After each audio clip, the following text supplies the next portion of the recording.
Hello again, World Civilizations 2 class. Assuming that I wasn't cut off in the middle of my sentence, I'd like to welcome you all to topic 2 for this week, which of course is the French Revolution, more famously known as the Reign of Terror. Now, this is a great counterpart to what we talked about last time, the American Revolution. As I mentioned before, I'd like you to keep in mind the revolutionary impact of both of these revolutions. Which one was the most revolutionary? Which one had the biggest impact on world history? Keep those questions in mind. They're going to be really very relevant for upcoming assignments. Now, as always, we'll start off with key terms, which I want you to pay particularly close attention to, because I'm sure most of you are less familiar with these than you are some of the terms you looked at with the American Revolution. First, we'll look at something called the Estates Generales, which was the economic and social order system of France at the time. We'll look at the French National Assembly, the Declaration of the Rights of Man and the Citizen, the Reign of Terror, which, as many of you may know, was led by the Jacobins, and the infamous justification of the use of terror. As always, keep these in mind as we go forward. They're where a lot of your assignment stuff is going to come from. Upcoming dates are important as well. Won't spend a lot of time on these first two, but of course you have your thesis statement coming up by the 18th, which by the time you're viewing this week is probably pretty soon. Your second writing assignment is due the following Friday, the 25th. Also, your second debate, while still a decent ways away, is coming up as well, so I want you to be prepared for that. Now, a couple of things I want to mention. Your prompt and rubric, of course, are located under the Debate 1 tab. For those of you who participate in the debate, all the debate work will be done in class. Now, of course, since this is a totally online class, as many of you may already know, I'm willing to be pretty flexible when it comes to the debate. Those of you who are not able to participate on the date we decide to have the debate on, which will be decided on over email fairly soon by the time you're viewing this, there is an alternate assignment for you to do. Also, the debate is not necessarily going to be held on October the 2nd. That's just when all of your debate materials and all your debate work is due. We will schedule the debate by email sometime that week. Once that time is set, you will get further instructions. Now, in the meantime, again, as we're looking ahead, keep in mind some of the similarities and differences between the American and French Revolution that we're going to look at, and perhaps more importantly, make sure you consider how these differences affected the outcome and impact of both conflicts. Because again, big thing I want you to look at is the revolutionary impact of both of these revolutions. First, the Peace of Paris in 1783 is the treaty that ended the American Revolution, as many of you may know. This was actually part of a larger Peace of Paris that was signed between Americans, the British, French, Spanish, and even the Dutch Republic. France and England were ordered to return most of the territory they'd captured in the war and most of their colonies. Spain kept most of the territories they captured, as you can see here, including Florida. Now, as you might imagine, Spain was a little bit better off because they were still a very powerful empire at this time. We'll get a little bit more into the decline of their empire as we go on in this class. The Treaty of Paris is specifically the treaty that ended the American Revolution in 1783. This treaty acknowledged the colony's freedom and established their right to expand westward. It protected the property rights of loyalists, which for those of you who don't know, loyalists were colonists who stayed loyal to the British Empire.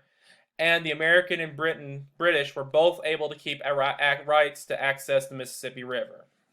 Now, what do you think was Britain's goal in this treaty? What were they trying to accomplish? Look at some of the things they did, especially the couple of the ones towards the end. All right, as you might imagine, and this is something we're going to mention a little bit more as the class goes on, they're essentially trying to protect those imperial economic rights that all these empires were set up for in the first place. They want to protect the property rights of loyalists, so loyalists can still economically support the British, and they have to have access to that Mississippi River so they can continue to have access to easy trade. So again, this will help lead to the War of 1812, which we will get to a little bit if we have time, but it shows the British are still not truly willing to abandon their economic interests in the Americas. Now, looking ahead, and we talked about this a little bit last time, how are the French going to react to the Peace of Paris, and how might it push the French towards the revolution? So for this one, take a second and look back especially over what we discussed last time. Awkward pause again.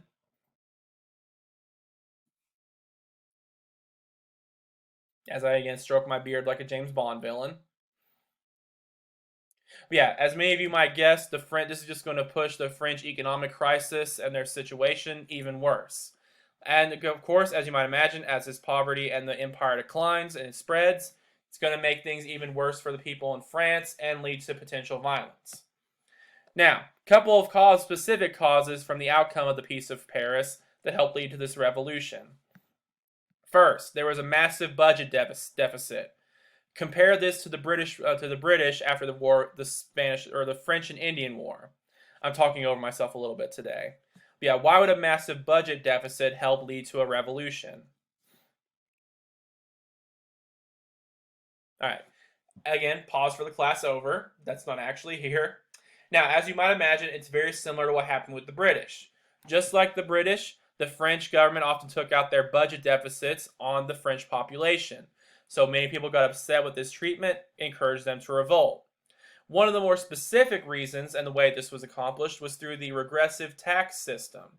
Now, anyone who's familiar with how taxes work, anyone know what a regressive tax system is? Yeah, any of you potential accountants or just people who pay attention to your paycheck at the end of the month might know this. All right, pause for the class over again. Now, to explain what a regressive tax system is, I'll explain a little bit about how our tax system works. As most of you know, for example, Bill Gates is going to get a lot more taken out of his paychecks, hopefully, in taxes than I'm going to, as just a community college instructor, at the end of every month. The way our tax system is set up for the most part, and of course it's still debated about how much we should do this to this day, but for the most part, the more money you make, the more money is taken out of your paycheck for taxes. The less you make, the less money is taken out of your paycheck for taxes. That's more of a progressive tax system. A regressive tax system is the opposite. It's where the elite or the rich people in a country are taxed less, and the poor people get more of their payments or their pay taken out by taxes. As you might imagine, when there's already a big budget deficit and you're reeling from the loss of most of your empire and a lot of revenue, this is going to hurt the French economy quite a bit, especially for the poorer classes. A lot of them also disliked monarchy absolutism. They didn't like the absolute government the French had, and many of them also desired religious freedom.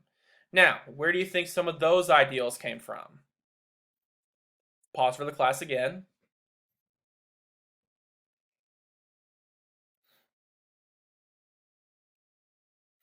I hate staring at the camera during this period, but there's no class to actually talk with now. It's annoying.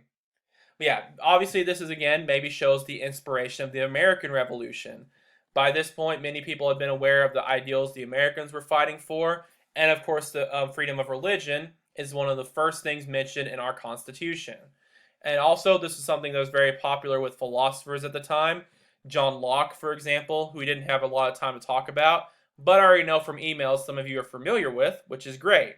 So this again shows the influence of Enlightenment thinkers and the American Revolution on the French Revolution's ideals. So that could again potentially show more of how the American Revolution impacted the French. Now, also, one of the big causes for this revolution was the Estates Generales. This was the name for the French societal structure, which was organized into three groups. First, you have the First Estate, which is the clergy, so the members of the Catholic Church. You have the Second Estate, which is the nobility, rich elites. Finally, you have the Third Estate, which is the general population. So, based on that information, what I'd like you to do is take a look at this picture right here and take a moment to explain what's going on while I awkwardly stare at the screen.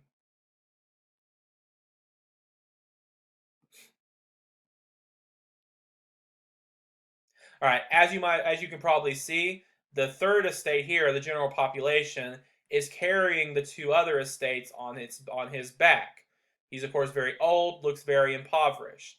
Now, to give you an idea of what that reveals about public opinion in France at this time, look back again to that regressive tax system I mentioned.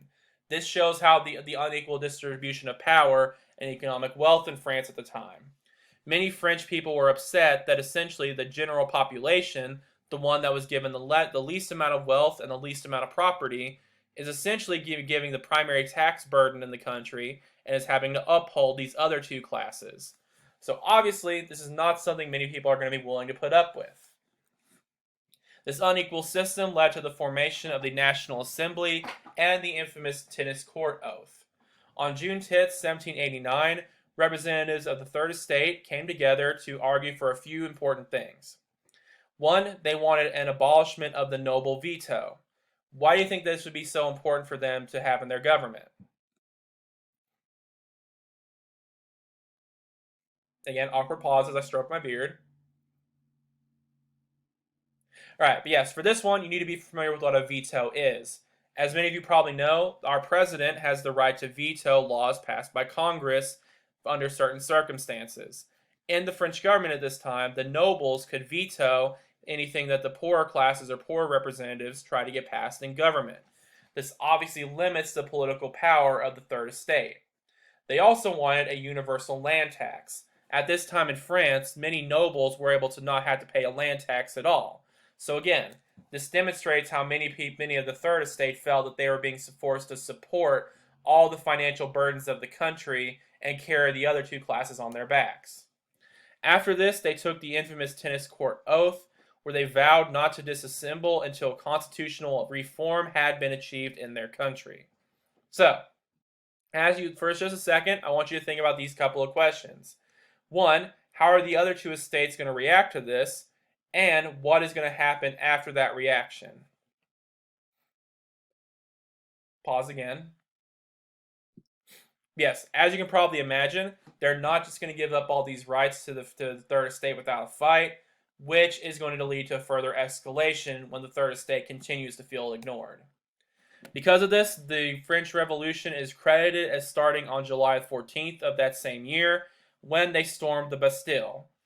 Any of you who are familiar, by the way, by the band Bastille, this is actually what they're named after. Great band, by the way. On July 14th, rioters attacked the fortress in order to steal the gunpowder and weapons. This is credited as causing the Great Fear when tax collectors were burned and their property was looted, and the landlords and noble homes were attacked as well. Also, feudalism was abolished immediately into the aftermath of the storming of the Bastille. Any of my World Civilizations 1 people know what feudalism is. Pause again. Yeah, as some of you are probably already aware, feudalism, of course, is the economic social system where you have one powerful noble or some government official who owns a big portion of land, and peasants work on the land for them. So this again shows that their violence is starting to get some results, and there's a potential of land redistribution. Also, the Declaration of the Rights of Man and of the Citizen was made by August 26th. It was a statement that declared their intention to make a democratic, constitutional monarchy. Now, one thing I want to focus on particularly is the idea that this is a compromise. How exactly is it a compromise?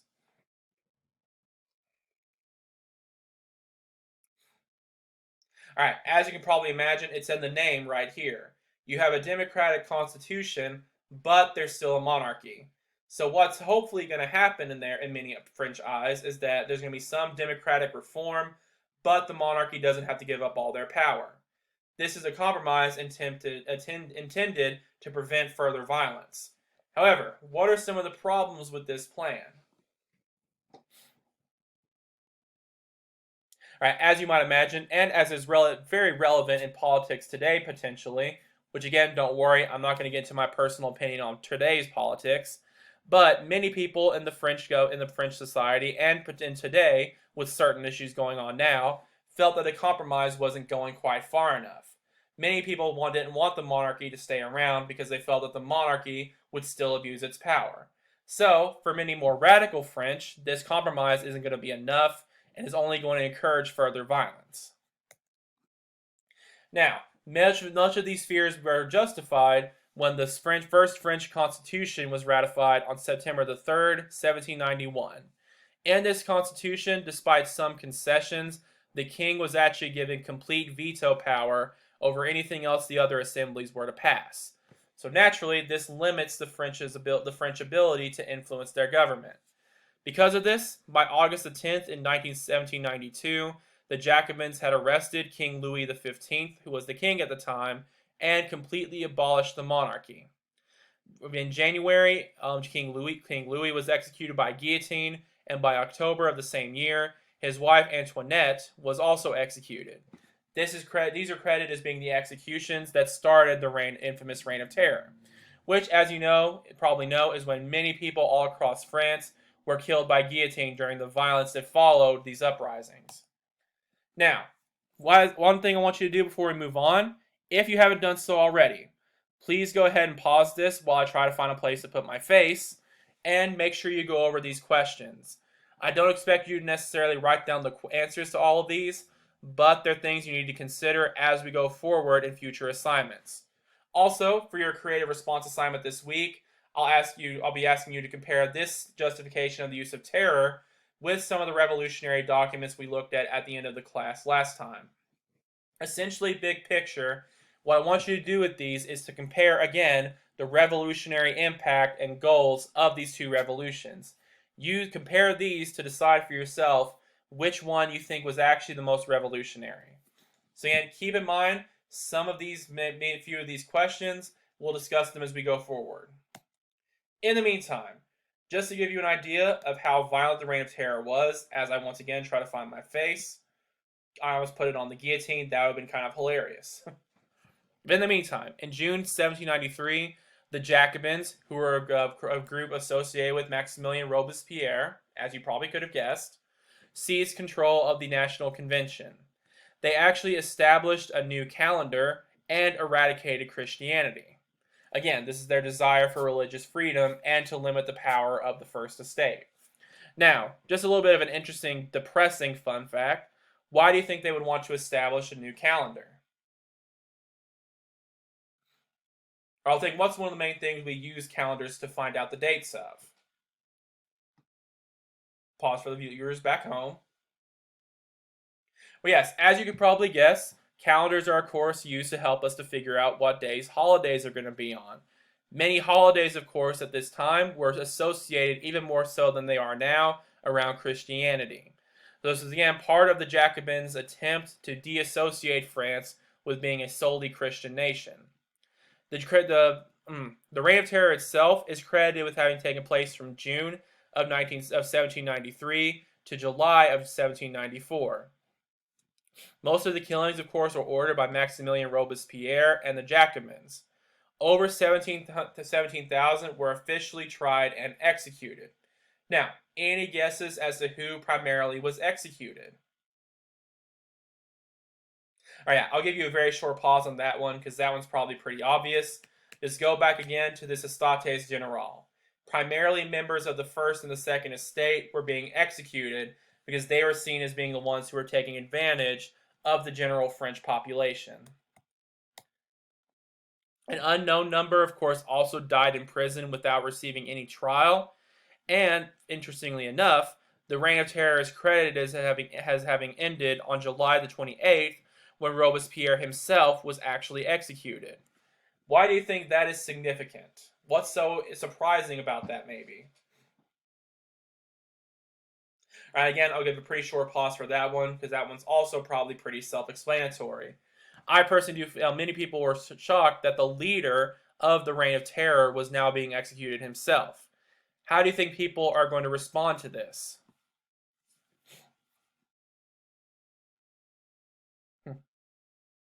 All right, well, for many, as you might imagine, it could be like if any of the current uprisings or protests going on right now were to end in a very notable death.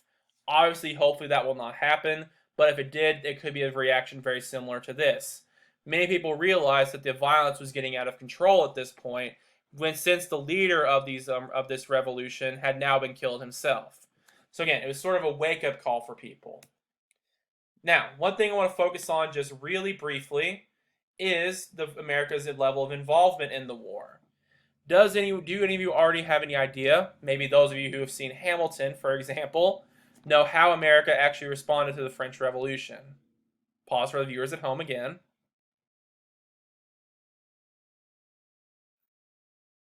All right, so yeah, as many of you are probably aware, America actually initially for the revolution stayed neutral. In political opinion, there was a big divide over how to respond. The Jeffersonians, led of course by Thomas Jefferson, felt that we should go to help the French to promote revolution and liberty throughout the world. The Hamiltonians, who were led by Alexander Hamilton, felt that we should stay out of the revolution because the French were being far too violent and we weren't powerful enough to anger the British. Another thing I'd like you to think about as we go forward is about whether or not we made the right choice. Should we have supported the French? Should we have stayed neutral like we actually did? That's just something I'd like you to keep in mind. In the meantime, after Maximilian was killed, this led to the decline of the Reign of Terror and led to again more attempts to stop the violence. By the 22nd of August 22nd in 1795, the National Convention created a new, more moderate constitution, again trying to find a middle ground to help stop the violence. This led to the first branch bicameral legislature, which, for those of you who don't know, essentially means that there's now two sections of the French lawmaking government or politicians. Just like, for example, how we have a House of Representatives and a Senate in our Congress. Executive power was given to a five-member directory appointed by the legislature, so even more divided than our executive branch is today, and military power was given to silence the protesters. As you might imagine, this could lead to very many potential problems. Specifically, by November the 9th of 1799, Napoleon Bonaparte, who was the leader of the French military at the time, abolished the directory and appoints himself as France's first consul. So again, the violence of the French Revolution arguably ended up just leading to the crisis that allowed a dictator like Napoleon to take power. So, closing thoughts again, just to keep in mind for future assignments, why do you think the French Revolution failed while the American Revolution succeeded? And as always, as I mentioned, keep in mind which of these revolutions was actually the most revolutionary. So again, final reminders, this is when many of your assignments are due that are coming up. If you have any questions about them, please let me know. But in the meantime, have a great rest of your week. Let me know if you have any questions.